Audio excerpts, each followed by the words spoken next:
Topic है mitochondria. Mitochondria basically क्या होता है, सेल ऑर्गेनेली ही है ये भी माइटोकॉन्ड्रिया। जैसे राइबोसोम है, जैसे हमने बाकी स्ट्रक्चर्स को डिस्कस किया, उसी तरह माइटोकॉन्ड्रिया भी जो है वो सेल के साइटोप्लाज्म में पड़ा हुआ ऑर्गेनेली है। ठीक है, तो mitochondria are rod shaped organelle. Mitochondria जो है वो रॉड शेप ऑर्गेनेली है, ऐसे लंबे लंबे, जिस तरह फॉर एग्जाम्पल वो जो बर्गर मिलता होता है लंबे वाला, उस तरह की जो शेप के जो हैं ये ऑर्गेनेली हैं, रॉड शेप्ड ऑर्गेनेली हैं। Mitochondria are power generators of the cells. ये हमारी सेल के पावर जनरेटर्स भी कहलाते हैं, क्योंकि इन्होंने हमें एनर्जी बना के देनी होती है। ठीक है, तो माइटोकॉन्ड्रिया क्या है, रॉड शेप ऑर्गेनेली हैं, रॉड की तरह दिखने वाले ऑर्गेनेलीज हैं। एंड और mitochondria are power generators of the cell. और माइटोकॉन्ड्रिया क्या है, पावर जनरेटर्स हैं, एनर्जी बना कर देते हैं सेल को। ठीक है, ओरिजिन ऑफ माइटोकॉन्ड्रिया की अगर हम बात करते हैं तो अकॉर्डिंग टू साइंटिस्ट एक बहुत सालों पहले एक बड़ा सारा प्रोकैरियोट था और एक छोटा सा फ्री लिविंग प्रोकैरियोट था। ठीक है, तो बड़े से बड़े वाले प्रोकैरियोट ने इस छोटे वाले प्रोकैरियोट को जो है वो इनगल्फ कर लिया। इस तरह बड़े वाले की बॉडी के अंदर एक छोटा सा प्रोकैरियोट आ गया। ठीक है, लेकिन इसने सिर्फ इनगल्फ किया, इसको बॉडी के अंदर लेके जाके कंज्यूम नहीं किया, इसको इसकी तोड़ फोड़ नहीं की, इसको जो है वो अपनी बॉडी के अंदर सिर्फ ले गया। ठीक है, फिर वक्त गुजरता गया, वक्त गुजरने के साथ साथ बड़े प्रोकैरियोट का छोटे प्रोकैरियोट के साथ एक रिलेशनशिप बन गया। ठीक है, तो उस रिलेशनशिप को बेसिकली हम कहते हैं सिम्बायोटिक रिलेशनशिप। सिम्बायोटिक रिलेशनशिप एक ऐसा रिलेशनशिप होता है जिसमें बड़े वाला जो है वो भी छोटे वाले को कोई चीज़ प्रोवाइड करेगा और बदले में छोटे वाला भी जो है वो कुछ ना कुछ जो है वो बड़े वाले को बना के देगा। ठीक है, तो बड़े वाला प्रोकैरियोट जो था वो छोटे वाले को कुछ चीज़ें प्रोवाइड करता था जिसे हम न्यूट्रिएंट्स कहते हैं। ठीक है, न्यूट्रिएंट्स प्रोवाइड करता था, और बदले में जो छोटे वाला था वो बड़े वाले प्रोकैरियोट को एनर्जी बना कर देता था, एटीपी बना कर देता था, एनर्जी करेंसी बना के देता था। हमारी बॉडी को चलाने के लिए एक एनर्जी की ज़रूरत होती है जिसे हम एटीपी कहते हैं। हम पलक भी झपकते हैं तो उसके लिए भी हमें एटीपी की ज़रूरत होती है। ठीक है, तो वो एटीपी जो है वो हमें कौन बना के देते हैं, माइटोकॉन्ड्रियाज बना के देते हैं। तो ओरिजिन ऑफ माइटोकॉन्ड्रिया से मुराद ये है कि माइटोकॉन्ड्रिया बेसिकली आए कहाँ से। ठीक है, हमारे पास दो किस्म के सेल्स होते हैं, एक होते हैं हमारे पास प्रोकैरियोट्स और एक होते हैं यूकैरियोट्स। ठीक है, प्रोकैरियोट्स वो वाले सेल हैं जो ज़मीन पर सबसे पहले अपेयर हुए। ठीक है, उन प्रोकैरियोट्स की बात कर रहे हैं कि एक बड़ा सारा प्रोकैरियोट था और एक छोटा प्रोकैरियोट था।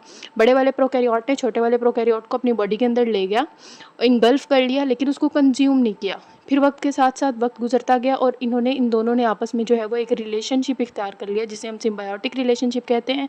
और बड़े वाला जो है वो छोटे वाले को न्यूट्रिएंट्स प्रोवाइड करता था और छोटे वाला जो है वो बदले में बड़े वाले को एनर्जी बना कर देता था। ठीक है, इस तरह इन्होंने साथ मिलकर जो है वो गुजारा किया। फिर उसके बाद वक्त गुजरता गया, इन प्रोकैरियोट्स का, इस बड़े वाले प्रोकैरियोट का नाम जो है वो चेंज हो गया। इस बड़े वाले प्रोकैरियोट का नाम रख दिया गया कि ये बन गया है ये यूकैरियोट। ठीक है, इसके अंदर और भी बहुत सारी चेंजिंग्स आई, तो ये जो है वो क्या बन गया, ये यूकैरियोटिक सेल बन गया। ठीक है, और ये जो इसके अंदर छोटे वाला था, इस छोटे वाले का नाम जो है वो चेंज हो गया, दैट इज़ माइटोकॉन्ड्रिया। इस तरह हमारे पास माइटोकॉन्ड्रियाज जो हैं वो बन गए। ठीक है, ये एक मुकम्मल थ्योरी है। इस थ्योरी का बेसिकली एक नाम है, दैट इज़ एंडोसिम्बायोटिक थ्योरी, कि जी पुराने वक्तों में इस तरह हुआ होगा और इस तरह जो है वो हमारे पास माइटोकॉन्ड्रिया बना। तो origin of mitochondria according to scientist, साइंसदानों के मुताबिक मिलियंस ऑफ ईयर्स अगो, बहुत सारे सालों पहले, मिलियंस सालों पहले, large prokaryotes इनगल्फ्ड small free living prokaryotes. बड़े प्रोकैरियोट ने छोटे प्रोकैरियोट को इनगल्फ कर लिया, अपनी बॉडी के अंदर ले गया, but they do not consume them. लेकिन इसको उसने तोड़फोड़ नहीं की, इसको खाया नहीं। ठीक है, ये इसकी बॉडी के अंदर ही रहा। देन फिर the two organisms developed symbiotic relationship, और फिर वक्त गुजरता गया और इन दोनों ने आपस में सिम्बायोटिक रिलेशनशिप इख्तियार कर लिया। The large organism provide nutrients to smaller organism. बड़ा ऑर्गेनिज्म जो था वो छोटे को न्यूट्रिएंट्स प्रोवाइड करता था। And the smaller organism provide ATP molecules to large organisms, और छोटे वाला जो था वो एटीपी बना कर देता था। फिर वक्त गुजरता गया और फिर वक्त गुजरने के साथ साथ इसके अंदर और भी, इस सेल के अंदर और भी मॉडिफिकेशंस आई। इस तरह ये जो बड़ा सेल था इसको हमने कह दिया कि ये क्या बन गया, ये यूकैरियोटिक सेल बन गया। और ये जो छोटा इसके अंदर बॉडी के अंदर था जो कि एटीपी बना के दे रहा था, उसका नाम जो है वो चेंज हो गया, दैट इज़ माइटोकॉन्ड्रिया। इस तरह जो है वो माइटोकॉन्ड्रिया जो है वो ओरिजिनेट हुए। ठीक है, नंबर ऑफ माइटोकॉन्ड्रिया से क्या मुराद है कि एक सेल के अंदर कितने माइटोकॉन्ड्रियाज मौजूद होते हैं, ठीक है। वो सेल्स जिनमें माइटोकॉन्ड्रिया का काम ज़्यादा होता है उनमें माइटोकॉन्ड्रिया ज़्यादा होते हैं, लेकिन वो सेल्स जिनमें माइटोकॉन्ड्रिया का काम कम होता है उनमें माइटोकॉन्ड्रिया की अमाउंट जो है वो कम होती है। तो the number of mitochondria depends upon metabolic requirement of the cell. Cell की रिक्वायरमेंट के मुताबिक जो है वो माइटोकॉन्ड्रिया जो है वो मौजूद होते हैं। दे में रेंज फ्रॉम 1 to 1000। ये एक भी हो सकता है एक सेल के अंदर, या थाउजेंड्स में भी हो सकते हैं, ठीक है। जहाँ पर इनका काम ज़्यादा होगा वहाँ पर माइटोकॉन्ड्रिया की अमाउंट भी ज़्यादा होगी, लेकिन नंबर भी ज़्यादा होगा। लेकिन वो सेल्स जिनमें इनका काम ज़्यादा नहीं है तो ये उन सेल्स में जो है वो कम तादाद में मौजूद होते हैं। अकरेंस की अगर हम बात करते हैं कि माइटोकॉन्ड्रिया किन किन के अंदर होता है, तो माइटोकॉन्ड्रिया तमाम यूकैरियोट्स के अंदर मौजूद होता है, ठीक है। तो mitochondria found in all eukaryotes. Mitochondria जो है वो डबल मेम्ब्रेन बाउंड ऑर्गेनेली है, मतलब एक माइटोकॉन्ड्रिया और माइटोकॉन्ड्रिया के बाहर भी एक मेम्ब्रेन मौजूद है।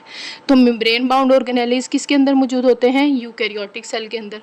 तो तमाम यूकैरियोटिक सेल्स के अंदर माइटोकॉन्ड्रिया मौजूद होता है। Mitochondria found in all eukaryotes. Mitochondria जो है वो तमाम यूकैरियोट्स के अंदर पाया जाता है, इंक्लूडिंग प्लांट्स, प्लांट सेल्स में भी होता है, एनिमल्स में भी होता है, फंजाई में भी होता है और प्रोटिस्ट्स में भी होता है, ठीक है। जब 5 किंगडम क्लासिफिकेशन सिस्टम पेश किया गया था उसमें सबसे पहला किंगडम बनाया गया था मुनेरा। मुनेरा के बाद प्रोटिस्टा, प्रोटिस्टा फंजाई,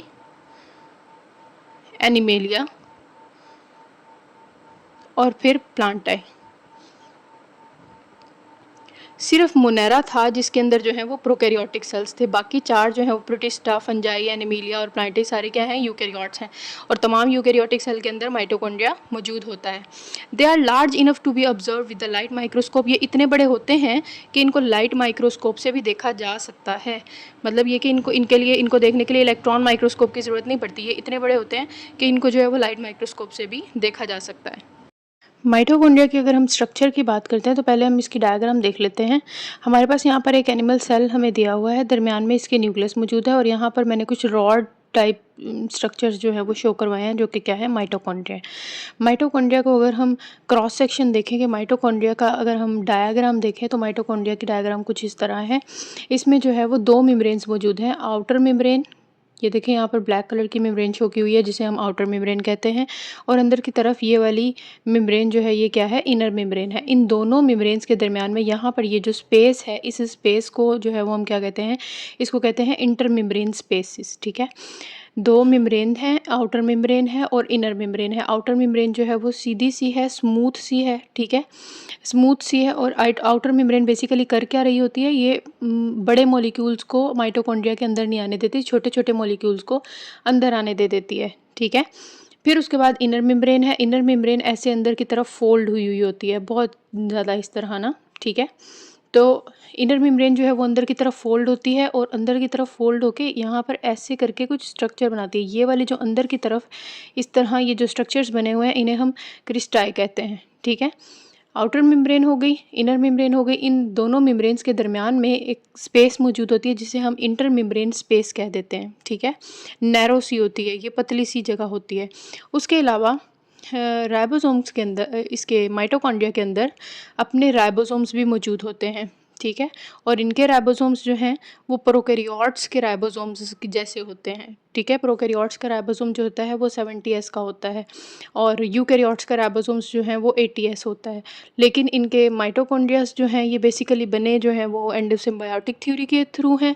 तो इनके जो राइबोसोम्स हैं उनका साइज़ जो है वो प्रोकैरियोटिक सेल्स के राइबोसोम्स जैसा होता है, ठीक है।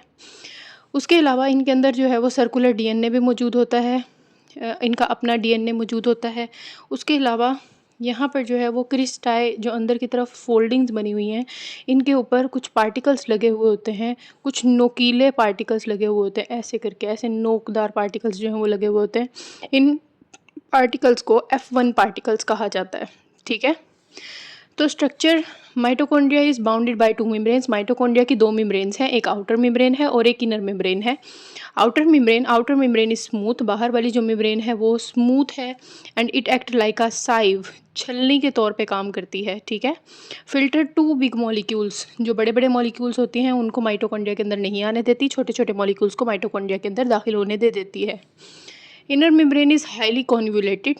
अंदर वाली मेम्ब्रेन जो है उसके अंदर बहुत सारा जो है वो बलदार जगहें हैं, ऐसे बल खाती हुई इस तरह जगहें हैं।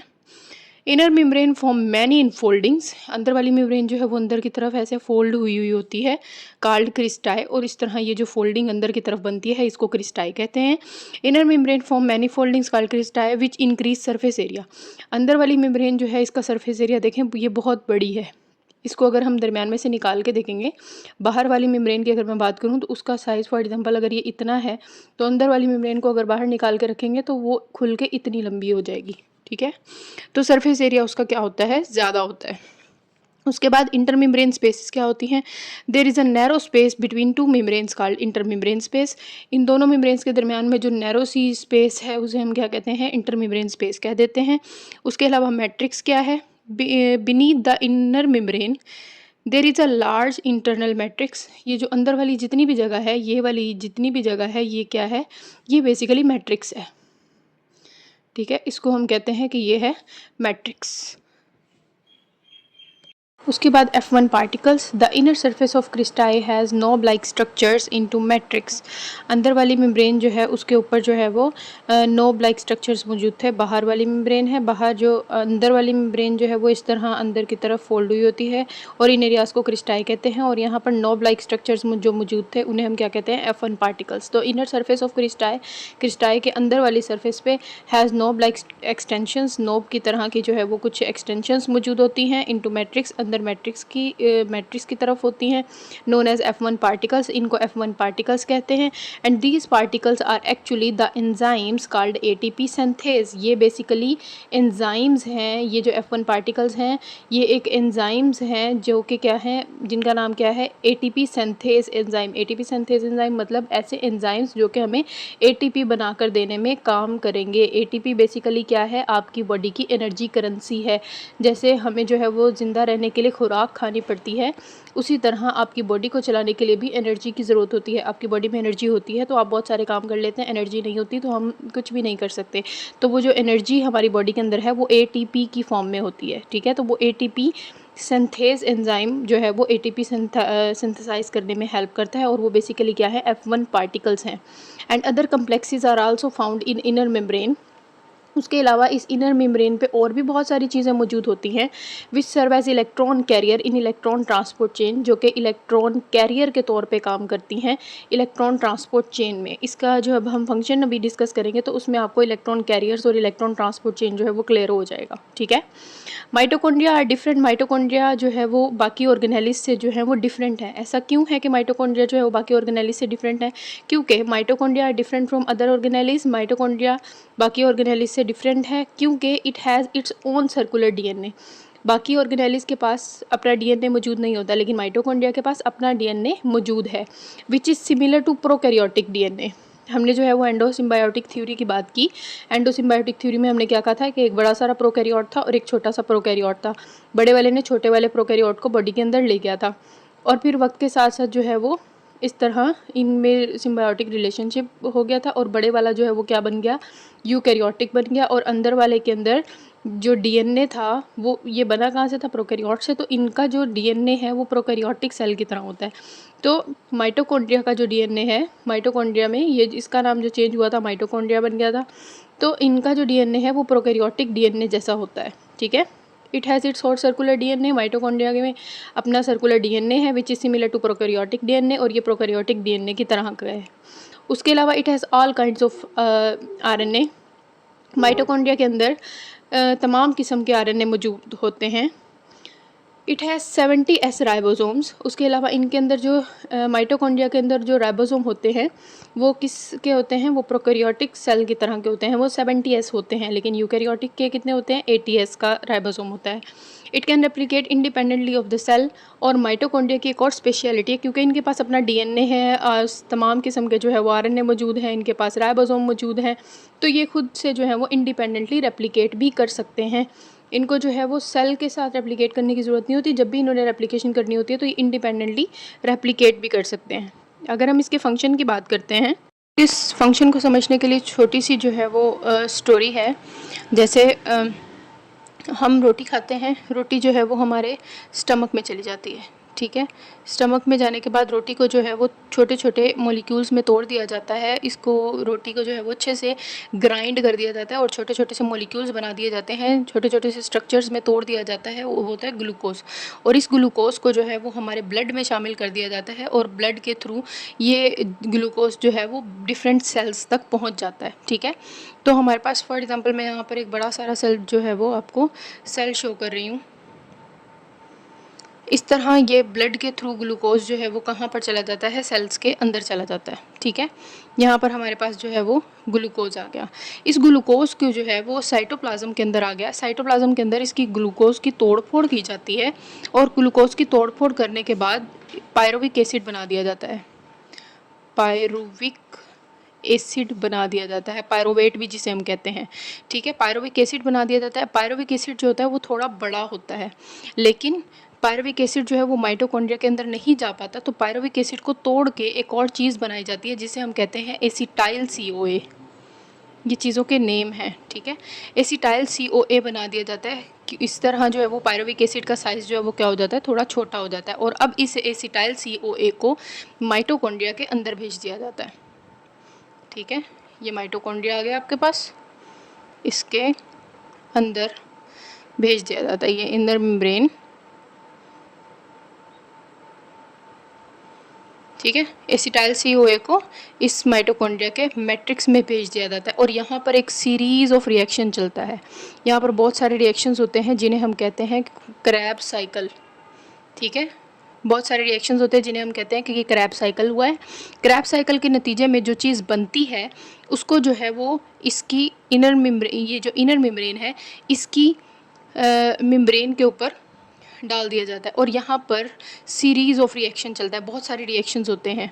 ठीक है। बहुत सारी यहाँ पर प्रोटीन्स होती हैं। एक प्रोटीन इस ये जो क्रैब साइकिल से चीज़ बनी हुई आती है, वो एक प्रोटीन जो है वो उसको पकड़ती है, वो अगले को कैच करवा देती है, फिर अगली प्रोटीन पकड़ती है, अगले को कैच करवा देती है। इस तरह करते करते रिएक्शंस चलते हैं जिसे हम क्या कहते हैं, इस चेन को हम कहते हैं इलेक्ट्रॉन ट्रांसपोर्ट चेन।